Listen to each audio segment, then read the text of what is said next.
All right, all right, fine. I'll be a gracious host. How you doing? Little Mermaid is the scariest Disney movie by far, though. Why the hell is Ace Blade in your Kickstarter? Some comics. I'm getting controversial today. We're gonna get controversial today with. My proudest moment is this interview and being able to talk to you two.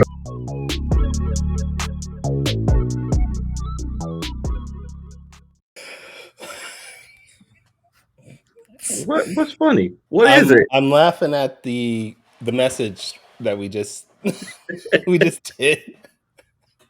Hey. Like, yeah, I did. Good, but we got it done though. That's what's important. That's my bad. All right, let's do this properly. Ladies and gentlemen, boys and girls, children of all ages, Taurus Comics, in collaboration with Fourth Wall Productions, respectfully brings to you the 83rd episode of the Four Tales podcast.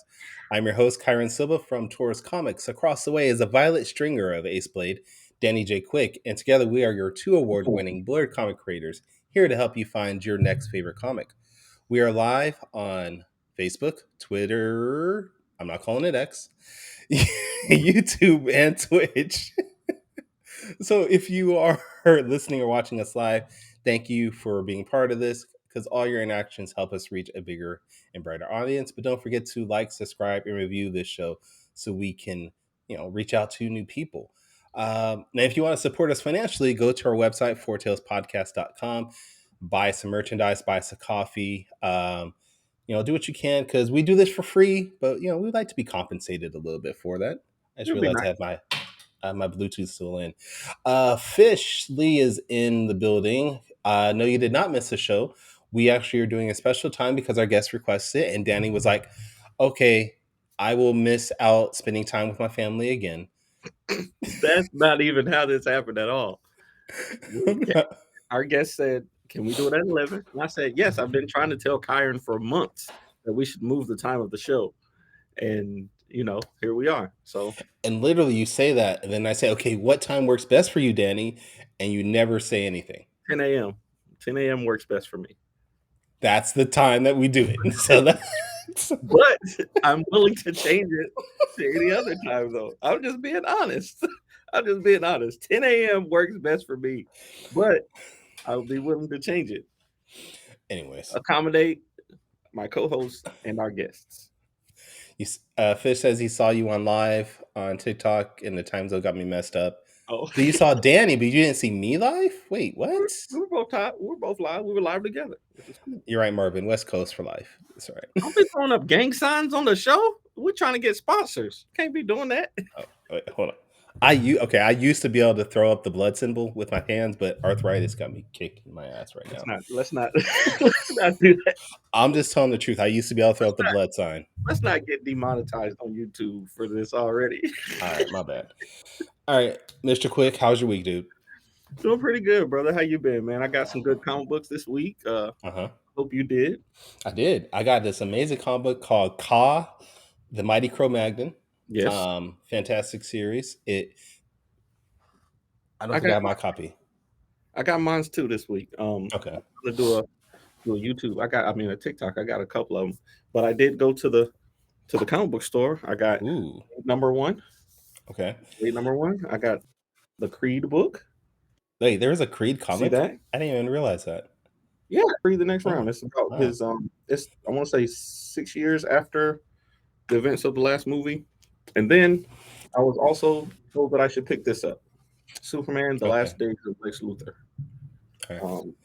Because I do want to be honest and admit I have not seen a Creed movie yet. Not even one. Yeah. Not one of them. Not one of them. Have you watched the Rocky movies? Yes, I have. Ask me if I remember any of them. No. That's terrible. I don't think I've seen the last 2 Rocky movies. Specifically, the most recent one was a Balboa. Haven't saw that one. And that was actually good. Rocky Balboa was like top 3 Rocky movies. Boxing never got me anywhere. It's just never pulled me in, dude.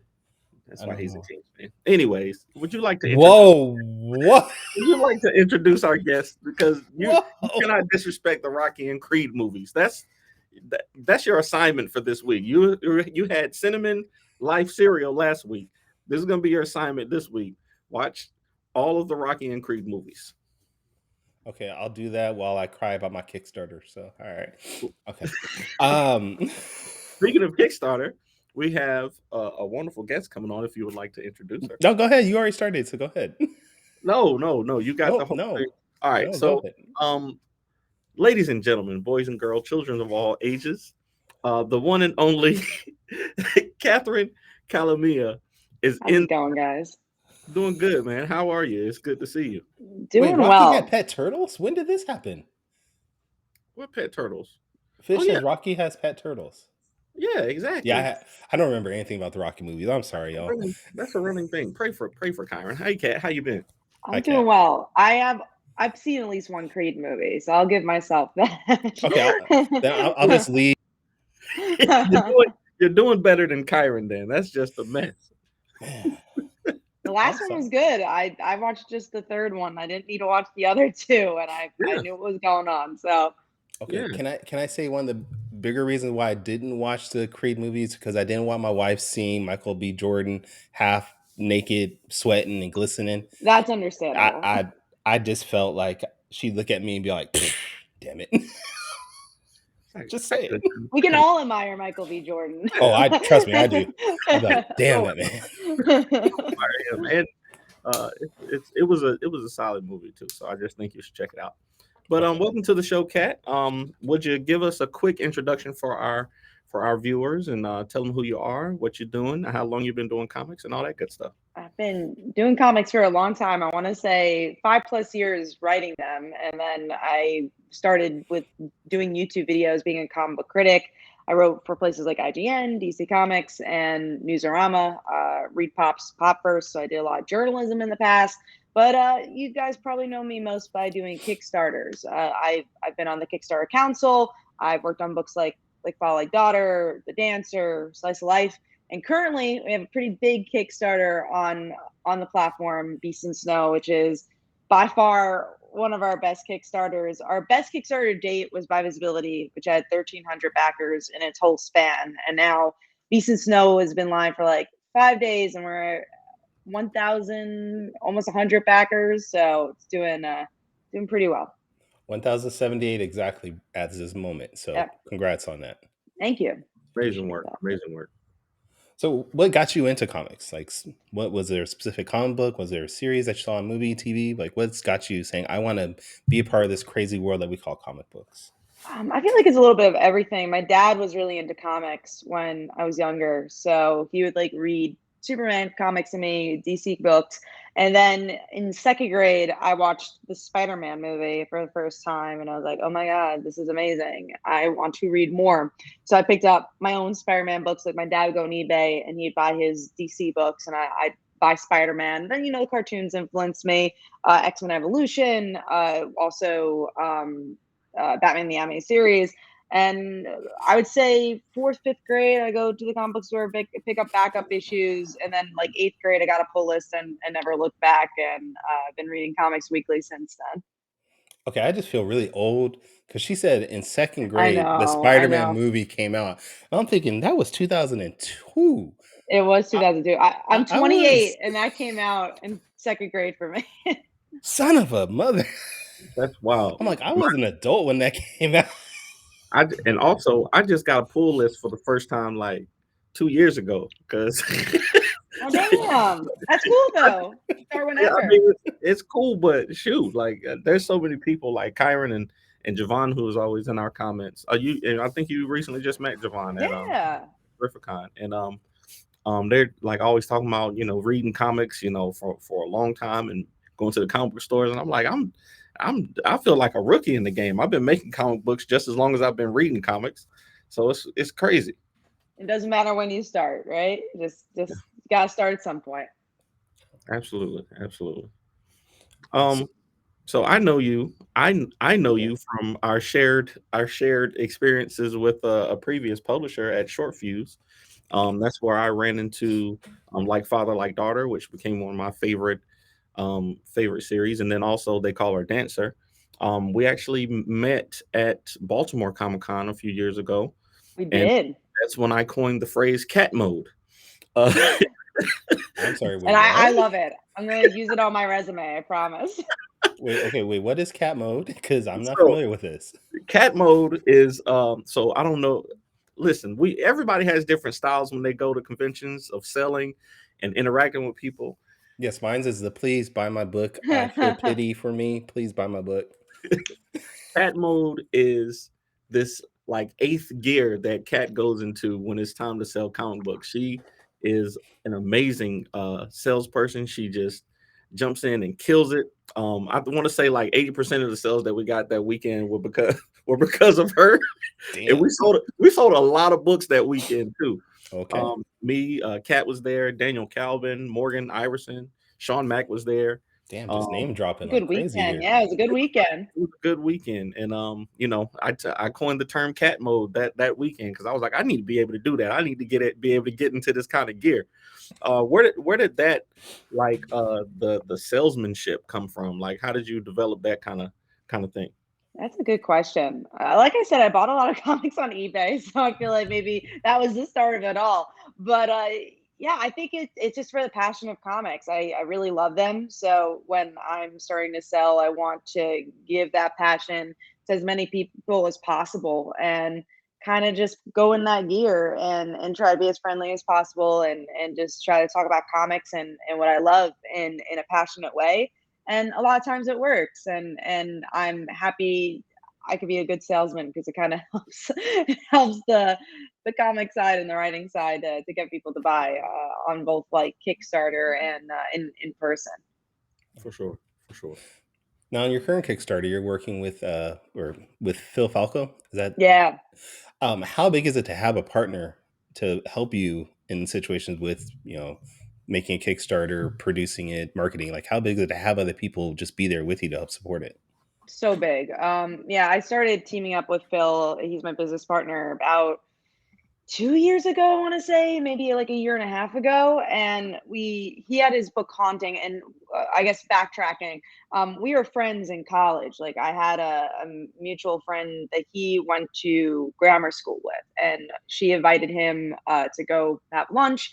And then I was there also. We hung out and like gradually became friends. And then I want to say 5 years later, like we met first year of college, and then after college, we started hanging out a little bit more. We went to go see movies with each other, and then he finally said, "Hey, I want to make a comic." And I said, I've been doing this for a long time. Why didn't you say anything?" It's like, "Oh, I didn't know like how to bring it up, but like I want to make comics. Do you have any advice?" And he made his own comic, Haunting, and he did really well with it. And we're like, "Oh, wouldn't it be?" We would give scripts to each other, like because we liked each other's writing. I was like, "Oh, you want to read this? And you want to read this?" And then we realized, oh, we liked each other's writing a lot, so why don't we do a crossover together? And we live in the same area, so we go and we did Haunting and like I Daughter crossover. It kind of changed the game.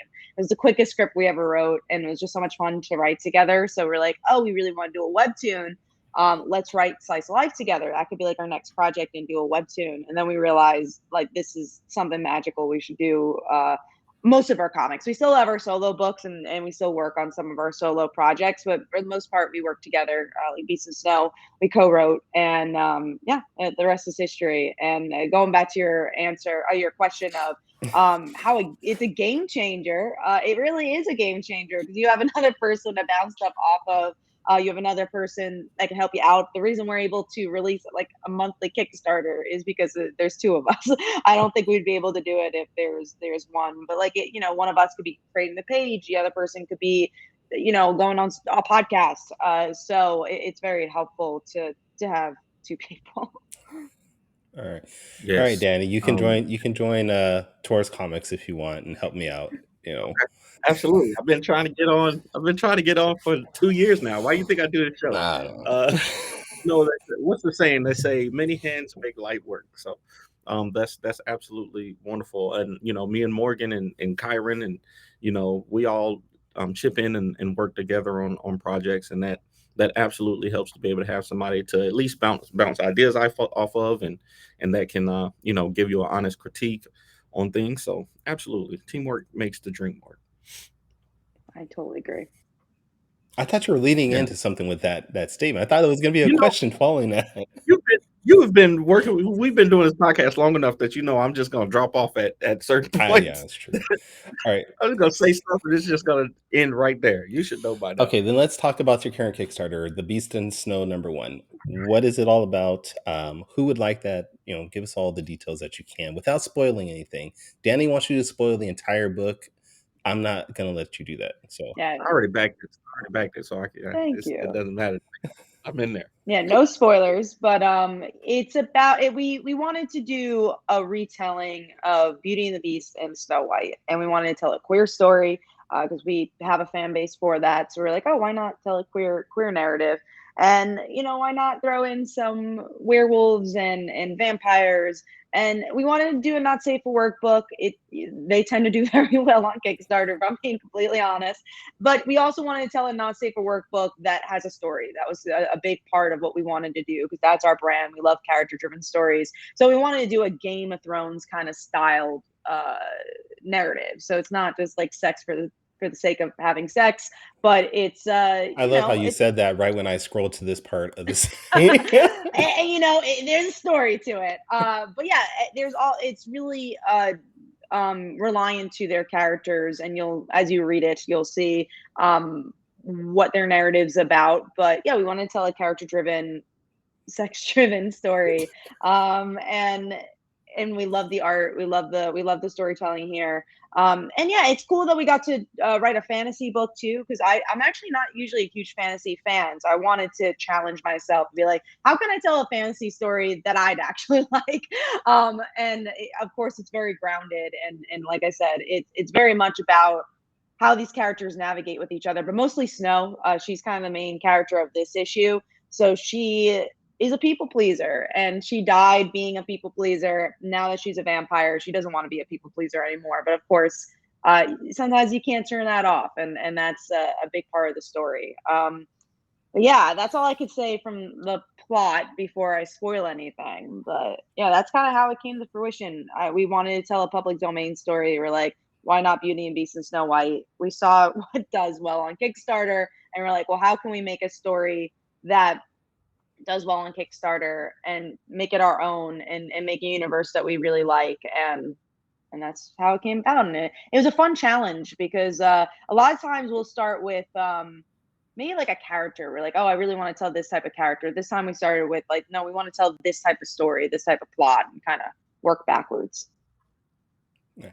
Yeah, I like that. So has your time with Kickstarter on the Kickstarter Council kind of helped you to know what projects do well on Kickstarter, or is that more of just like an advisor role? Because you had a lot of success before being on the council also. So has one informed the other more or less?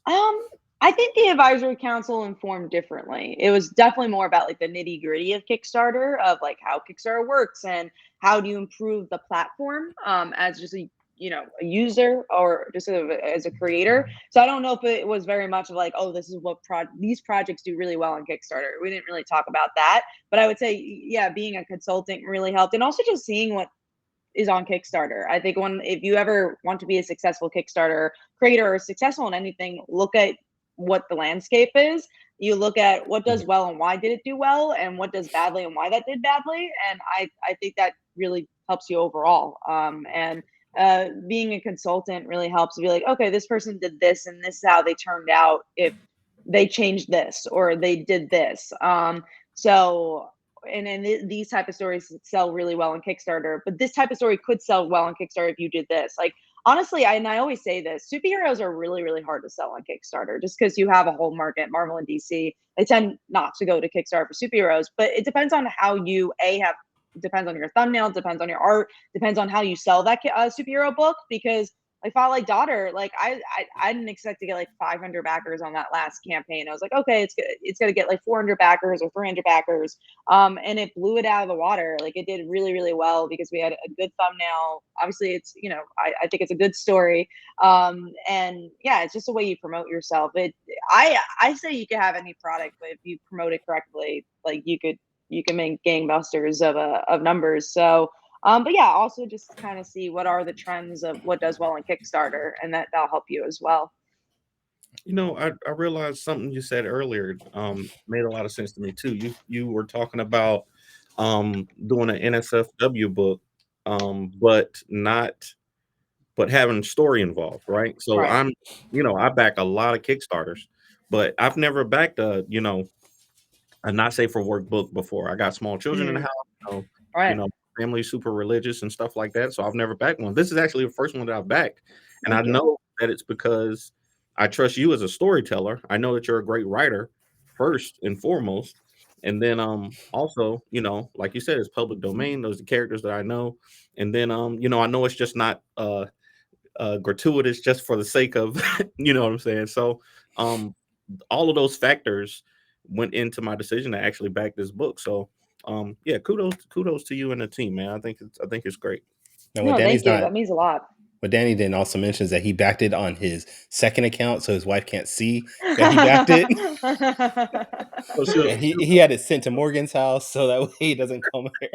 Hey, however you do however, it. however we gotta do it. Okay. Well, I do want to talk about the success you had with Kickstarter. At what point was it that you launched a Kickstarter and you said, "Damn it, I can do this"? Like, what was the first time you really sat there and said, "Yeah, I can really make this something with Kickstarter or with just comic books"?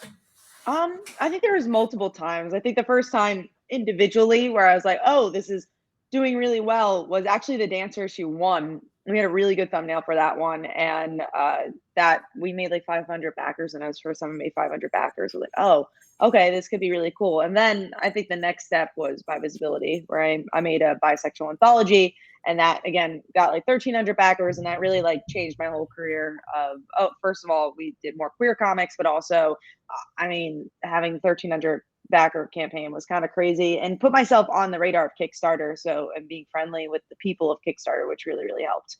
Um, but yeah, and then as time went on, I think my partnership with Phil really changed things because we both just try to level up together and try to challenge each other. So, and then deciding to do monthly Kickstarters really changed a lot. And then this, I think I'm kind of living it right now. This changed a whole lot. I just like that first day of doing this Kickstarter. Like, obviously, we do a lot of Kickstarters, so I don't expect like people to just randomly message me and be like, "Oh, look what you're doing on this Kickstarter," because we do a lot, you know.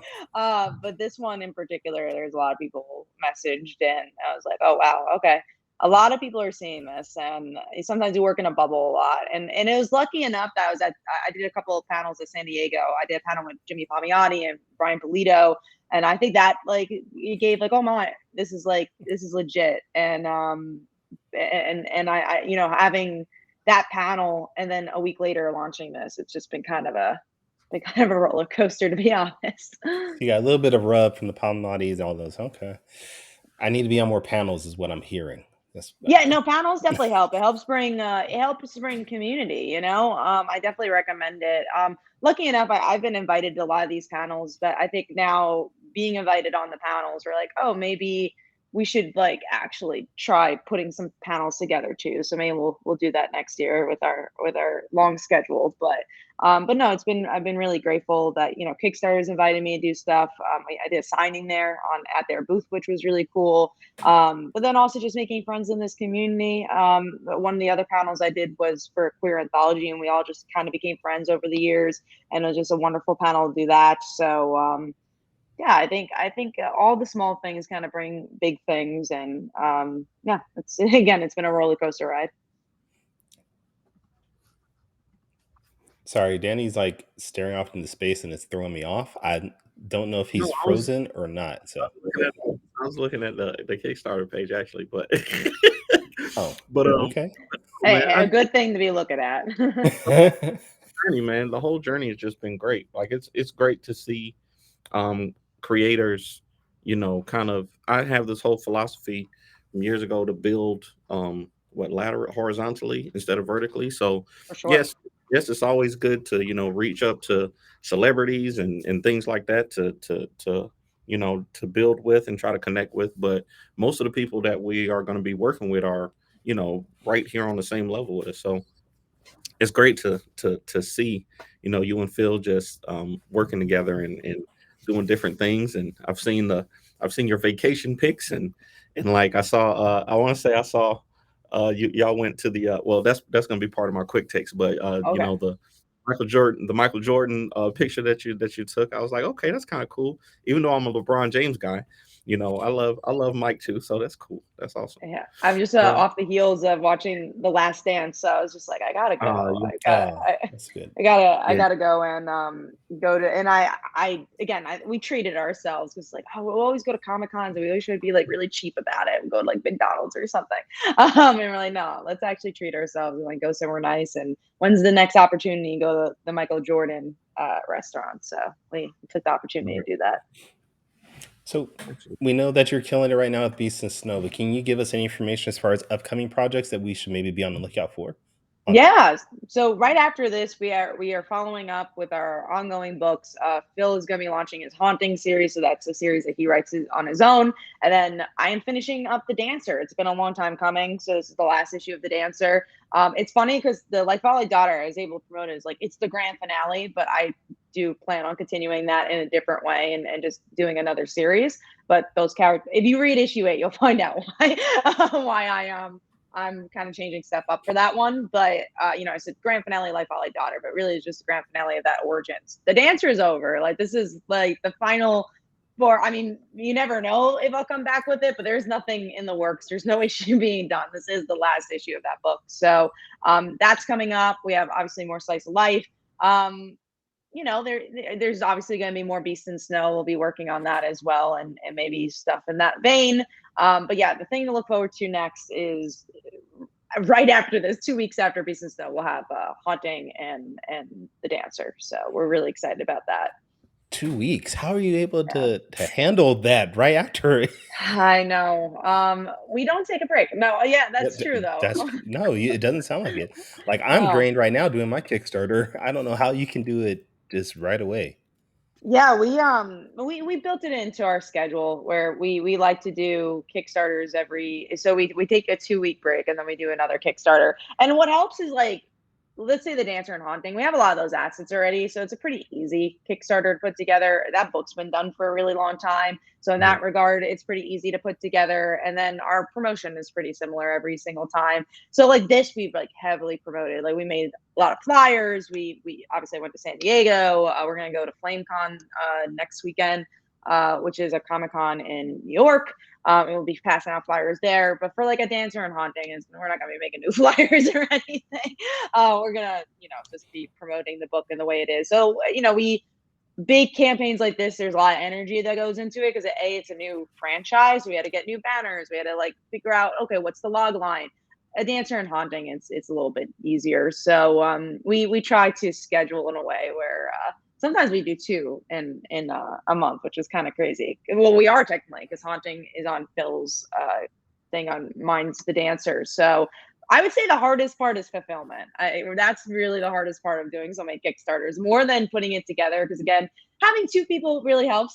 We both put the page together, so not just one. But fulfillment this fulfillment is going to be interesting.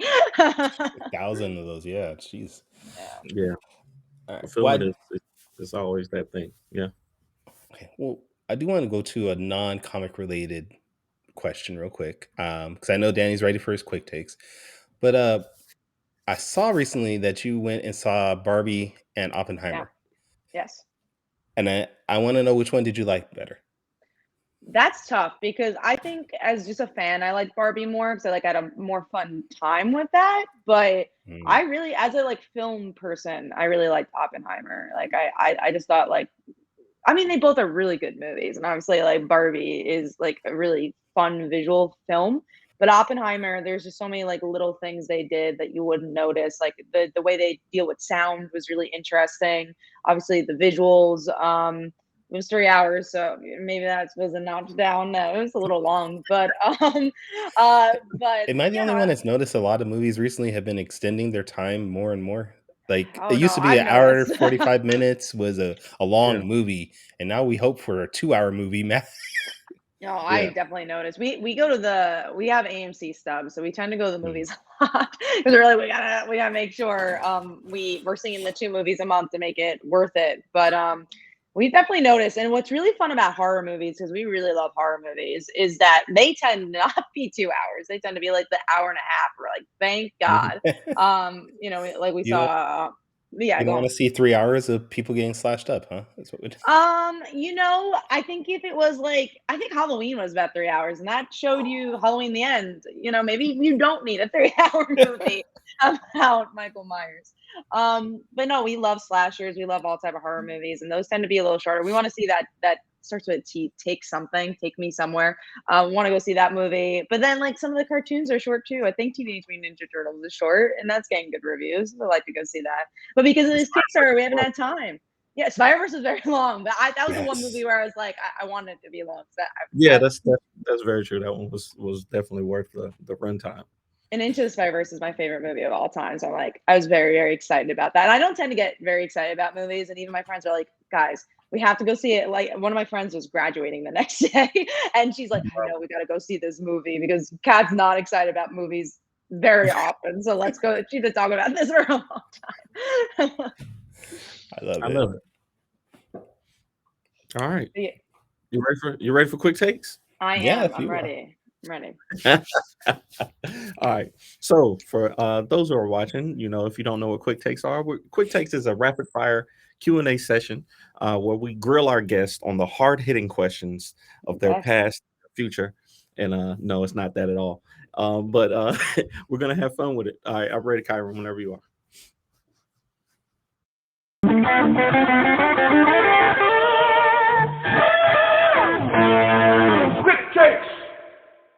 Said I was ready, and then I don't even have my list up. It's like, wow, did I even prepare for the show? No, but I'm used to it now. You don't prepare, so I'm used to it. I at least had the questions ready before the show started this time. Okay, all right. We talked a little bit. We talked a little bit about this earlier, Kat. So from a creator, a lot of people on TikTok have been asking me, how I actually had like a really deep dive into, working here at the studio all the time and making comic books, and then we got 4 kids, and I got a wife who has a business, and somebody asked me, how do you balance all of that? So I know you're one of the hardest working people in comic books, and I see you are always working. So what are your thoughts on how to balance work and play? Allowing yourself to take a break and feeling okay with it. One of our friends, well, this is quick, so I shouldn't go too long, but one of our friends said take a break for a day after this campaign, and I said, yeah, we should. So I'm taking the day off after this campaign, and yeah, I think just mixing in a little fun, like the Michael Jordan restaurant's a great example of that. Absolutely, I love it. Okay, so number 2, like we talked about earlier, the buy visibility campaign was a huge smash. It was crazy, and one thing I realized around that time is that not only social media but content is becoming more focused on groups of people, right? For the buy visibility campaign and all You can and all say of it. your You can campaigns. say it. It's okay. I know my mouth doesn't do things like I want them to do. So for creators who are creating projects, how would you explain the connection with the buy visibility campaign and niche audiences? It's so important. Niche for any content, like you said, like you're doing a YouTube channel. Instead of honestly doing a review on Barbie, maybe do something on like Nimona or something like that, where it was like a big movie in its niche, but it's not Barbie where everyone's talking about it. By visibility is the same. You could have done just queer comics, but you would have maybe hit too many people. With by visibility, you're hitting a certain demographic, a certain type of queer person, and I think that really helped for its success. Yeah, okay, I like that. We got to get even more niche, because the algorithms I think help with stuff like that. I think because because social media knows us so well, they can get the things to the right people that that we're looking for a lot of times. I agree. Okay, so question number 3, and this is one that we ask a lot of our guests, and you do a lot of conventions, so you'll have some insight on this one. Um, Big cons or small shows, and why? Which one do you prefer? For me, I honestly enjoy bigger conventions. You do have more of an audience. You can make more money. um, but there is something to be said about small conventions as well, because you get to do something for your community, and you get to learn about your comics community. Honestly, like New York Comic Con was a great example where it's at a high school, and we did really well at sales, but also is like helping our community and our direct community. So I think if you're a newer creator just trying to get your feet wet, do a small con because you should just test out the waters. But if you've done a lot, test out that big show and split a table because that definitely helps. Definitely split a table because them things get expensive. It's Yeah, ridiculous. don't do it just yourself. Yeah, absolutely. Okay, great answer. All right, so question number 4, and this is one that we bring for creators who have multiple IPs, multiple characters that they love. And I know you just said that one of yours is coming to an end, so I might already know the answer to this question. So, of all the content that you've created, all the characters that you made, say you had the opportunity to just work on one of your IP for the rest of your life, but you had to give up all the rest of them. Which IP would you keep forever, and why? I think we'd say slice of life just because it is both me and Phil's. We work on it a lot. We love these characters, and also we get feedback right away because it's on Webtoon. Mm, So yeah, it's also I would say our like most known property. Like when we go to Comic Cons, no matter what Comic Con, there's at least one or two people who are like, "Dude, this slice of life, I've seen that before. Like I read it. Like I'm subscribed." So yeah, I go with slice of life. But close second is like Folly Daughter because that has a special place in my heart. Oh, I love that. Okay, that's awesome. I was gonna. I thought you would have said like father, like daughter, but yeah, okay, all right. Like again, close second. I think if it, because it's me and Phil's baby, I had to go with Slice of Life. But like Folly Daughter is a close second. I love it. Okay, so question number 5.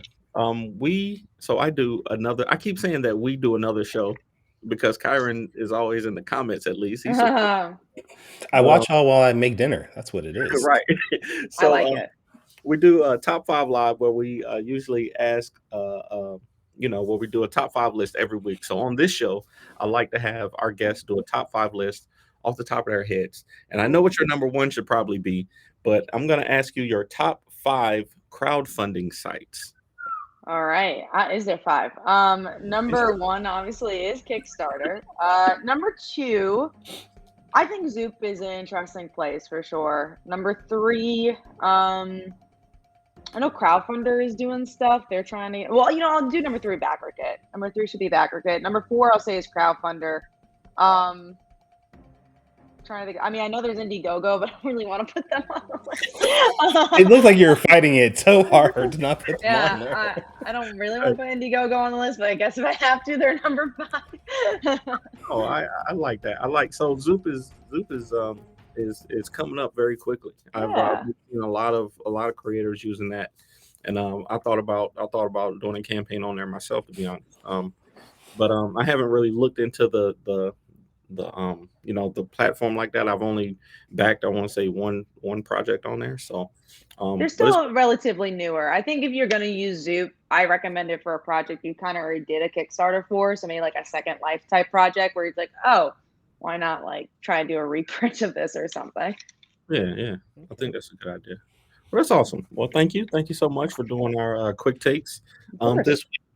This week, quick takes is brought to you by uh, I don't know. We don't have any sponsors this week, I guess. By All Might, because I am here. I like it. There we go. My Hero Academia, if you want to reach out to us, you can reach out to us at fourtailspodcast@gmail.com if you want us to sponsor the quick takes. Please. I'm sure they will.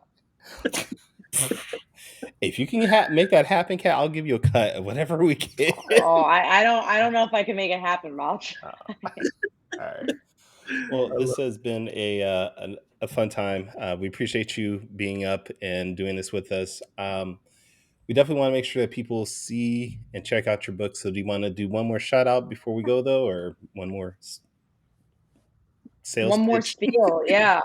Yeah. Go check out Beast and Snow. You just have to type in Beast and Snow on Kickstarter and find it, or it looks like it's in the comments as well. And go check it out. If you like vampires and werewolves and action, sex, but story, go check out Beast and Snow. We're really proud of the book. And you can follow me at Comic Uno on Twitter, I guess. Still there. I still on platform, but I'm also on Facebook, YouTube for comment. You can just find me at Comic Uno most places. Nice. All right. And Danny, where can we check you? Damn it, I flipped you, so you're now on this side. Where can we check you out? Terrible. Yes, so you know the best place to find me is our website, fourthwallpros.com. If you want to find me on social media, it's at the Ace Blade on all social media platforms, even the Twitter X thing. Kyron, where can people find you? You can find me at tauruscomics.com. I am on Twitter at Taurus Comics, Instagram also Taurus Comics, and TikTok. I'm trying to grow my TikTok group, people there. Finally reached 5,000 followers, so thank you. Nice. I'm not at the 100,000 that Danny's at, but I'm I'm getting. not at 100,000. No, I'm not even close. You're at 94,000 last time I checked. That's close, damn it. It's not. All It right. feels a long way. It feels long. All right, whatever. And yeah, please, if you haven't already, go to sawcomic.com. My Kickstarter, we're not even a week in, but we're more than 33% funded. So definitely appreciate everybody that supported it. This has been a roller coaster as usual, but I appreciate everybody's support. And I'll be on. Kyron just sailed right past me. I don't know what that means. We're talking about TikTok followers? The TikTok followers. Okay. We're going to get there, Fish. Don't worry about it. Yeah. But yeah, check out sawcomic.com. Everybody that's already supported, thank you so much. And who do we have next week on the show? I don't even remember who's going to be on the show. That's my bad. I'm sorry. Next week we are going to have Michael Watson from Freestyle Comics on the show. We'll know what we're talking about, but I'm sure it's going to be epic. Fun But time. until then, sayonara, goodbye, and please everybody take care of yourselves.